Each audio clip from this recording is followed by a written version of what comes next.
introduced, and we're going to find out what he's up to today and for the rest of the year. Good morning, Raymond. How's it going? It's going good. Thank you for the opportunity to be here. I'm really excited. I'm excited that you're here. We've been trying to make this happen. It feels like for weeks now, Right. and Right. finally the stars aligned, and we're going to have that conversation this morning. So can you explain, what is Hope Active and when did it start? Got you. So Hope Active is a 501c3 nonprofit organization. Hope Active started in November of 2017. And what our vision is to be a bridge between great people and greater hope. And we accomplish this by actively serving the needs of our local community. So we're embedded in our local community, serving at-risk youth, and also just those within our community with just so many different areas. What's your background? Before we get too far into the conversation, let's learn a little bit about you. So me, a lot of people know me as Pastor Ray. I am a pastor of a non-denominational church in Webster, Texas. Obviously, I grew up the majority of my years here in Houston, graduated from Dobie High School. And so background is just that's really it. I do a lot within ministry, within the community, trying to just lead by example and just kind of really get people together and look out for those who may need a little bit of assistance. We're really big on giving a hand up and not a handout. So that's where they may know me from mostly from church and just the activities that we do in the community. We're really actively involved in the community and in our local schools as well. I do like the name Hope Active, and you'll have a really cool logo and some of the branding. I guess, how did you come across deciding on that name? Yeah. So one of the things about Hope Active is really, I feel like hope has to be a verb, right? I feel like, so when we came up with the whole vision to be a bridge between great people and greater hope, that's just something that's always been on my mind. Just how can I be a bridge from kind of where people are to where they need to be? And one thing I always say is just, people are in different spots. There's some people where you can just build that bridge and they'll just walk straight across it. And that's great. We want those people.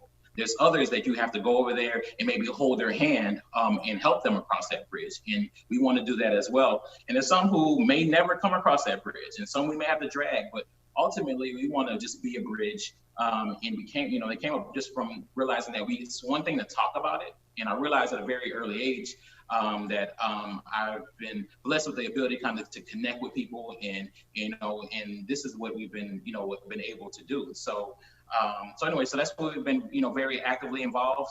We wanted to be not just talk about it, but actually be about it. So we bring action to that word and making hope a verb, and that's what we're doing. Just making hope active is what we like to say. You talk about being that bridge to greater hope. What to you, and I guess to everybody, is greater hope's different to different people? At the end of the day, what is greater hope? Yeah. So one thing that my dad always says is that, what's normal to me may not be normal to someone else, right? And so there's a lot of individuals who have gotten accustomed to whether it's kind of living in dysfunction, or maybe they've been raised with economically disadvantaged challenges, or just different things like that. And so hope looks different to everyone else. Some people get up and wanting to know, okay, I want another job so that way I can elevate and do something different in my life. There's other people who get up not knowing where their next meal is going to come from or how they're going to provide. And so the hope for them may look different than the hope for anyone else. But at the end of the day, when in this times that we're in, they're unprecedented times, I think we all need some type of hope to hold on to, right? People want to know that things can get better. And I think that when we all kind of come together collectively with a united force, we have the ability to just make people, feel hopeful and give back. And that's what's really important. So we talked a bit about y'all's mission. How do y'all go and serve the community? What are some events y'all have done in the past? What are some things y'all found that works? Got you. So we are, again, actively involved in our local community. That's one thing, so I serve our local school district with at-risk youth, going on to the different schools, talking to these kids about some of the different things that they're doing. We're actively involved in our juvenile justice program here as well. So those who may have made some mistakes, kind of helping them with the re-entry back into whether it's school or family dynamics. But the biggest event that we're really known for is our back to school event. So over the last few years, we've been able to serve thousands and thousands of individuals in our local school district with backpacks, 1 year worth of school supplies, access to healthcare services. And so that's kind of how majority of the people became familiar with us over the last couple of years. So we just look for the needs that are represented in our local community. I say this all the time, I say, I can't change the world, but I'm going to try. But I'm going to try by starting in my local community, right? So I encourage everyone who connects with us, if you just make a difference on your street, in your neighborhood, in your general vicinity, then we all do that. My hope is that it will spread, right? And it will be a bridge for other people to go on that path and change their area as well. So again, our backpack event is a huge event people know us for, our toy drive, our mentorship program, and just so many different things that we do, serving, again, at-risk youth and our local community. There's a lot of uncertainty about what's going to take place, in the fall. And I think I've seen some recommendations and some possibilities that are going to be rolled out. But it almost seems, to me at least, that the people and kids and families are going to need more help than ever, because there's a lot of people that don't, with jobs, uncertainty, and losing their jobs, that they're going to need those supplies and even more things, because it's going to take a little bit more to get creative to make sure that kids are going to still be able to learn. Right. Yeah. So you think about it, that in our local school district, 2 out of 5 kids are going to start out the year off without the school supplies that they need, right? And our job is we want to make sure that we put everyone on an even footing, so that way they have the best chance to be successful. Now, throw in a pandemic, throw in people getting laid off, throw in all the other challenges that, that we have from, people, working in business, we are getting laid off, and, working from home and being a teacher, and all these different things we have going on. And so we do anticipate the need being great. Just similar to what we saw, a spike in requests for services after Hurricane Harvey. This COVID-19 has proven that it has impacted a lot of the population in which we serve. And we want to make sure that they just have what they need. It's a sad day if a parent is wondering how can they just provide the necessary pencils or a backpack or pens or, notepads and things like that. And so we want to take off that pressure. We can't fix every problem, but that's something that we have been able to take care of. And so if there's just one thing that we can take off their plate, then I feel like that gives them a little bit more hope that they can put some effort in some of the other areas that need to be addressed in their lives as well. So the rest of this year, y'all are still going to be, operating like normal and still doing the back to school drive? What does that look like? Yeah, so this year is I wish I had all the answers, right? So our back to school event is literally 32 days away. And so we had it's kind of like a well-oiled machine. And then COVID happened, right? So we don't know what all the challenges we're going to have from a social distancing perspective and all those different things. So we're looking to revamp the event. The event's still going place. We've already have exceeded over 300 registrations, which is a high amount for at this point. Typically we don't reach this mark until like the everyone starts registering for their services, a couple of days before, but we're now 32 days away and we're already exceeded 300 registrations. So it's going to look different. Most likely it's going to be an outdoor event. Doing that in August is not the ideal. Last few years it's been in air conditioning, but this year we want to make sure that everyone's safe, that we're able to provide them these services and that we can do it responsibly. So it's going to look a little bit different, but again, we've not stopped serving people. We have our diaper pantry, which is, giving out diapers every single day of the week for people who need it. We have all of our different services that we're providing. Unfortunately, I know it's been a pandemic, but life still, people still need diapers, right? There's still kids who are in the juvenile justice system. There's still, follow-ups that need to be done to help people on this course correcting process that we are joining them on. So. This is KHEA Radio.com, 99.5 FM. This is Kickstart. My name is Gardy. I'm talking to Raymond Steward about Hope Active. It's a nonprofit organization that is being the bridge between people and a greater hope. We talked a little bit about your background, but me and you had a phone conversation the other day, and we were talking about some of the same people that we know, like Devin Delgado, Mike Rosas. I mentioned Corey Paul, and you were like, yeah, I'm good friends with Corey Paul. How do you know those guys? Yeah, so I've been in ministry for a long time, right? So all the people you mentioned, we all started, the same youth group, right? Many, many years ago in Gulf Meadows, we had a youth group called YOP, Stand for Youth of Praise. And so that's where I met the majority of them, Devin, Mike Rosas, Jeremy Rosas, and these are people who are doing phenomenal things within ministry. And I think the great thing about it is that all these years later, right, still connecting, doing ministry with them. Also, was, involved in, just Christian rap scene, as well. And so Corey Paul, which is a phenomenal artist, love everything that he's doing from the justice standpoint, and the things that he's doing now, to the awesome father that he is, and he's just a great friend, right? And so anyways, I really love me some Christian rap. I love those guys who are out there doing that.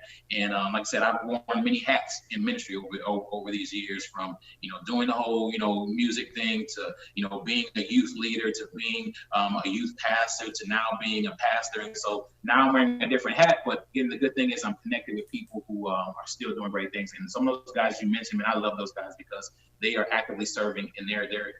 They're being a bridge to their community. And that's what it's about. It's not necessarily about just one organization, though we're talking about Hope Active. My hope is that this will be a movement that others will learn to be a bridge and serve, the people in their community as well. Was there something in the water? Something like some holy water or something that y'all were drinking over there in the youth ministry that made everybody go out and do some cool stuff? Man, when I look at it now, and I'm connected with many of them on Facebook, and I don't see many of them often, but some of them are doing some really powerful things. So I sit back, and I just kudos to our youth pastor at the time. He's now a pastor in Florida, Pastor Mike McKellar. And just under his leadership, there were just some people doing really great things, whether it's in Dickinson, it's in Houston, it's here in the Clear Lake area, or just abroad, or whatever people doing, so I just think that there was something very special in that ministry. And there's just so many other churches that have been formed from there. So whether it's something in the water, something in the teaching, I don't have the answer to that, but all I do know is that, there's some people doing some really great things from golf medals back in the day. Yeah, what I've seen, at least in ministry and just in life, it seems like there's pockets, and people, everybody has a calling, and sometimes it's big, sometimes it's small, it's local, and that makes a difference. Right. But you'll see like these pockets of people that just go on, and maybe one person helps the other one up and kind of puts them on, and in ministry, and it just that's just the way it's worked, at least what I've seen. Yeah. Right. Yeah. It's been great. And I said, I think about, I talk to Mike Rosas all the time, with all of his background, with, the orphanage that he has in Colombia, with, the work that he does with the Houston Rockets, to just him being a great resource for marketing material, advice, great guy. Also being a pastor, as well. So I pick his brain all the time. And I think that's the greatest part, is that realizing that we're, many times we like to think that we're in this all by ourselves, and we're not in this by ourselves. There's many people who are in this journey together. And I'm just thankful that I have people that I know, but not only do I know them, but I can call them friends, right? They'll answer the phone when I call, if I have questions. So these guys have been instrumental in helping as Hope Active has progressed. Like I said, we're only almost 3 years into this. I don't have all the answers. All I did is say, hey, I want to make sure that I want to do something about this. I want to raise my hand and say, okay, I see the problem, but I want to address the problem. And it's just been a great journey for sure. Mike, you mentioned him doing some work with the Houston Rockets, and I know as his brothers have as well. And then his older brother on that, executive level. Mm-hmm. And then I think he's I think he's with the Timberwolves now. He's a GM over there. Mm-hmm. Are you a basketball fan? Are you excited for that to come back? Yeah, I'm a huge fan, right? And and again, talking about how we're all connected, Gerson, who is the general manager from the Minnesota Timberwolves, he gave me a job with the Houston Rockets at one time. So this was many years ago. So it was just really cool to be behind the scenes and work with Mike and Joel and Jeremy. The entire Rosas family is just phenomenal. Huge basketball fan. I'm excited it's coming back. I was just talking to my wife yesterday. Like, we feel like we've been watching HGTV for the last 4 months. And I was just told I'm just tired of HGTV. No knock to HGTV. I mean, they have some good shows, but and she looked at me and she said, "Well, now you know how I feel when you watch sports on this. So, well, now I've had a 4-month break.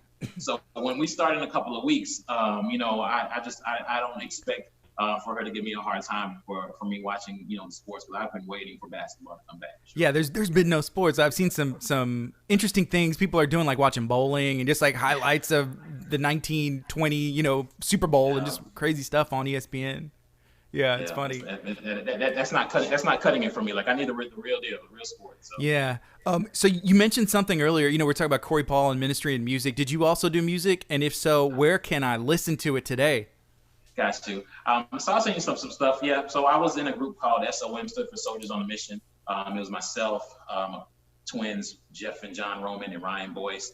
And we did a lot of ministry. I mean, we traveled the world doing this, with our record label, with everyone you could think of, from Trey Nine to, obviously Corey Paul, to doing stuff with, Craig, Von Juan, Gifted, everyone that is doing Christian music right now. We've either have done a song with them, we've done a concert with them, we've inspired them, or they've inspired us, but we were connected in some type of way. So I'll send you some links. You can find us definitely on YouTube.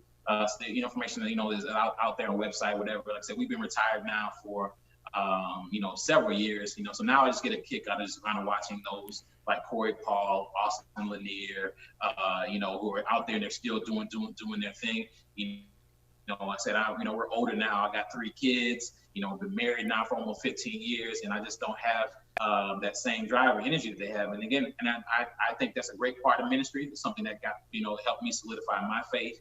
But now I'm just serving my faith and living out my faith in a different manner, right? So I just took off the rapper hat and exchanged it for the pastor hat now. And I'm just encouraging the next generation to continue to go and run and go further and faster than we're able to do. But we did some really cool things. I that's something I won't forget. Just those days were some of the best days I've ever had. So for you, it's the same mission, same message, just delivered in a different way. That's right. Right. Yep. So just a different package, right? So I'm no longer out there doing concerts. What I'm doing now is community events, right? But I'll bring a rapper in so they can come in and do the concert, right? So we're still serving, but we're just serving it in different ways. And I just can't keep up now, man. Music has just changed and shifted so much over the last few years. I'm just not talented enough to keep up with the time. So I'll leave that to those young bucks who have that talent. So I enjoyed it while we were doing it, but I really love what I'm doing now. Yeah, 2 years ago in Dickinson, there was an event, Von Juan and Austin Lanier, they were at, and then last year, I know Von Juan was there again, but just following their careers, just on, I call it, like a social media era, following KHEA follows Austin Lanier on Instagram, and just seeing how the things that he's continued to go on and do, I'm just like, man, hats off to you. It's a lot of work. Yeah. So literally the interesting is the very last concert we did, we came out of retirement for one concert only, and that was Austin Lanier's album release party, right? So whenever we had it, and an event you're talking about at Dickinson High School, it's a great event. I know Lorena, she came up in the same church that Mike and I came up, so she was one of the youth leaders from Gulf Meadows back then. And so she's doing great things with that event. And probably 6 years ago, we were actively performing at that event, and just to see how she's continued doing that and how it's grown from there has been great. But yeah, I love Vaughn. Vaughn's doing great things. He's a pastor now as well at Fellowship Houston, still putting out great music. He's one of the most talented people, and I've known Vaughn since we go all the way back to middle school. So I'm excited to see what he's doing. And Austin has traveled the world. He's inspiring so many kids within the schools, and that's what I can appreciate the most, right? So obviously taking care of those inside the church, but also not forgetting those involved in schools. And, the biggest thing for people of faith, which consider myself a person of faith, if I have to tell you that I'm a person of faith and I'm not doing my job well, right? If you have to come to my church to know that I'm a person of faith, I'm not doing my job well. No matter if I'm in the school or I'm in the grocery store or wherever I'm at in the community, people should be able to know that just by the interaction. If I have to hit you over the head with the Bible, then I'm not doing it right. That's how I look at it. So. Yeah. This is KHEA Radio, 99.5 FM. It's Kickstart. My name is Gardy. We're talking and learning about Hope Active with Raymond Steward. He's the founder. Can we talk about it, the organization, one more time, and then maybe, what's the future look like for you guys? But like, what's the mission? Yeah. So the mission is we want to be a bridge between great people and greater hope. And we do that by actively serving the needs of our local community, right? So we really focus on 2 main pillars, which is at-risk youth, right? So we are actively involved, again, in our local juvenile justice program. We're involved with at-risk youth within our local schools.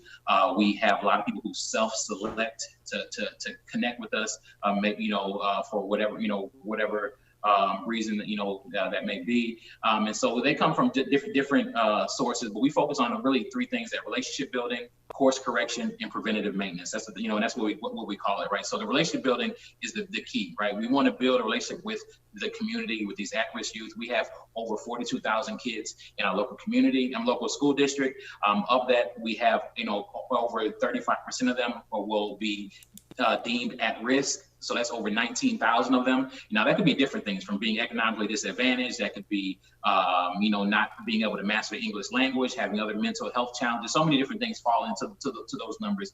But we actively serve them, right? And so in addition to that, we serve our community, whether it's our diaper pantry, our back to school event, our toy drive, and different things like that. And so we're just, again, really big about being involved in the community. So what's up next for us is that ultimately we want to do is continue to serve this population, right? We've, over the last few years, we've served thousands of individuals, but that's just a small fraction, Gardy, of the people that actually need the services. And so we want to be able to be in a position where if anyone ever needs a backpack, they need school supplies, if anyone needs mentorship, if they need advice, if they need a hand up and not necessarily just a handout, then we want to make sure that we're there for them. So we're looking to build a safe space called Hope Center, which would be a place for kids in the community to be able to come, and maybe they're at risk, maybe they don't have access to different resources. We want to provide them a great opportunity from a health perspective, from a community perspective, outreach, mentorship, learning and development, also wellness is really important for us. And so we're working really hard to build this facility for those in South Harris County, but also Galveston County as well. And just, again, serve our local community. That's who I'm focused on. I'm focused on our local school district. And my hope is that others, I know there's others who are serving their local school districts, but we want to make sure that we're just a really targeted effort. And if hopefully that can spread to the different groups. And so that's kind of where we are. Our biggest event is coming up in 32 days, which is our backpack event. Always look for people to come in if they want to sponsor some kids so that way they can have start the back to school off, even though we don't know exactly what it's going to look like. We want to make sure they start off on the right footing. How can people get involved? Can they donate school supplies, or what do they do? Yeah, so they can go to our website. It's hope-active.org. And they can get more information there. If they want to sign up to volunteer, if they want to sponsor a kid, they can make a tax deductible donation. So really what we're saying is that it's $57 per kid to sponsor a kid, and what they will get for that, a deserving student, let me say that, and for that $57, what the child will get is they will get a high quality backpack and also one full year of school supplies. So one thing that we do that is different than most organizations, and this is no knock to other churches that say, okay, hey, bring some pencils, bring this, is we partner with EPI, which EPI is the organization that provides those large packs. So whenever you go to take your kids to school and they go down to your desk and they see that large pack that's wrapped in plastic, we provide those full packs to the kids. So that way, when they show up to school, they're showing up to school and it looks just like everyone else, and that they have everything that they need. And so the school district has been phenomenal support system. They are actively engaged with us and they help us with this process. And so we want, again, anyone who's interested in sponsoring, there's churches, organizations, or individuals. I welcome all the support as possible. Again, everything, 100% of the proceeds go straight to the kids in our local school district. And we've been doing some really great things. We've been serving thousands of kids over the last few years, and we hope to be able to do even more than that. Raymond, thanks so much for joining today. Is there anything else you'd like to share about Hope Active or anything at all? No, I just want to encourage everyone out there. We want to be a bridge between great people and greater hope. We do that by actively serving the needs of our local community. I just encourage anybody to just go out there and make sure that you look for opportunities to get involved. Look for those who may be operating in the blind spot of your life, people that you just may not see, but they're important and they can need your help. And you may not say, okay, well, I don't know what to do. My favorite quote is from Arthur Ashe. Start where you are, use what you have, do what you can. And so if I can leave you with that, that's what I'll leave you with. And we'd love you for you to get involved with Hope Active. Doesn't matter what church you attend. If you're just committed about serving the community, we would love to partner with you. It's KHEA Radio, Facebook, YouTube. Thank you so much for hanging out today. Feel free to share this out. Let me know if you have any questions or